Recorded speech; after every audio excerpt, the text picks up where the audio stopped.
नमस्कार दोस्तों, आज मैं आपको नवरात्रि की कथा सुनाने जा रही हूँ। एक नगर में एक ब्राह्मण रहता था। वह माँ भगवती दुर्गा का परम भक्त था। उसकी एक कन्या थी। ब्राह्मण नियम पूर्वक प्रतिदिन दुर्गा की पूजा और यज्ञ किया करता था। सुमित अर्थात ब्राह्मण की बेटी भी प्रतिदिन इस पूजा में भाग लिया करती थी। एक दिन सुमति खेलने में व्यस्त होने के कारण भगवती पूजा में शामिल नहीं हो सकी। यह देखकर उसके पिता को बहुत क्रोध आया और वह क्रोधवश बोला कि तुम्हारा विवाह किसी दरिद्र और कोढ़ी से होगा। पिता की बातें सुनकर बेटी को बहुत दुख हुआ और उसने अपने पिता के द्वारा क्रोध में कही गई बातों को सहर्ष स्वीकार कर लिया। कई बार प्रयास करने के बाद भी भाग्य का लिखा नहीं बदलता है। अपनी बात के अनुसार उसके पिता ने अपनी कन्या का विवाह एक कोढ़ी के साथ कर दिया। सुमति अपने विवाह के बाद अपने पति के साथ उसके घर चली गई। उसके पति का घर न होने के कारण उसे वन में घास के आसन पर रात बड़े कष्ट में बितानी पड़ी। गरीब कन्या की यह दशा देखकर माता भगवती उसके द्वारा पिछले जन्म में की गई उसके पुण्य प्रभाव से प्रकट हुई और सुमति से बोली कि हे कन्या, मैं तुम पर प्रसन्न हूँ। मैं तुम्हें कुछ देना चाहती हूँ, मांगो, क्या मांगती हो। इस पर सुमति ने उनसे पूछा कि आप मेरी किस बात पर प्रसन्न हैं। कन्या की यह बात सुनकर देवी कहने लगी कि मैं तुम पर पूर्व जन्म के तुम्हारे पुण्य के प्रभाव से प्रसन्न हूँ। तुम पूर्व जन्म में भील की पतिव्रता स्त्री थी। एक दिन तुम्हारे पति भील द्वारा चोरी करने के कारण तुम दोनों को सिपाहियों ने पकड़कर जेल खाने में कैद कर दिया। उन लोगों ने तुम्हें और तुम्हारे पति को भोजन भी नहीं दिया था। इस प्रकार नवरात्रि के दिनों में तुमने ना तो कुछ खाया और ना ही जल पिया।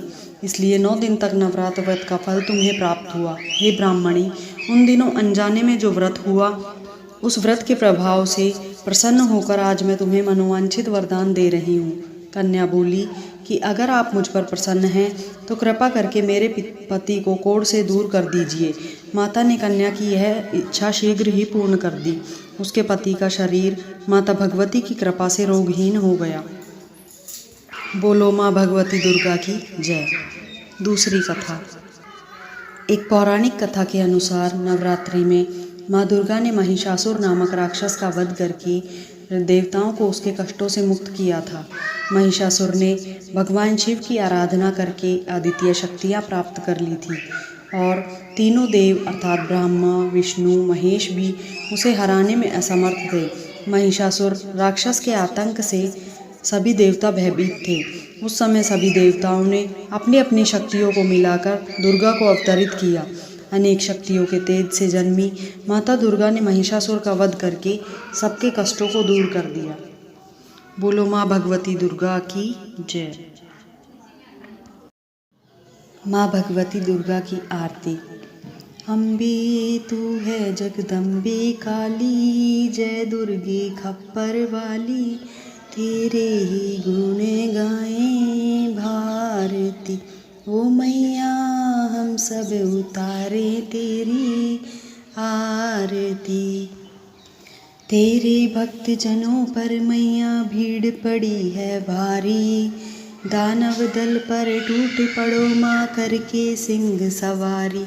100 सिंहों से बलशाली, अष्टभुजाओं वाली, दुष्टों को पल में संहारती। ओ मैया हम सब उतारे तेरी आरती।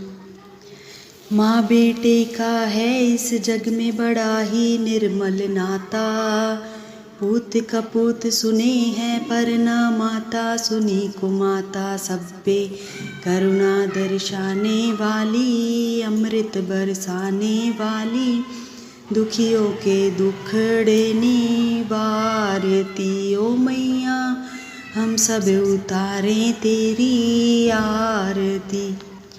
नहीं मांगते धन और दौलत, ना चांदी ना सोना, हम तो मांगे माँ तेरे मन में एक छोटा सा कोना।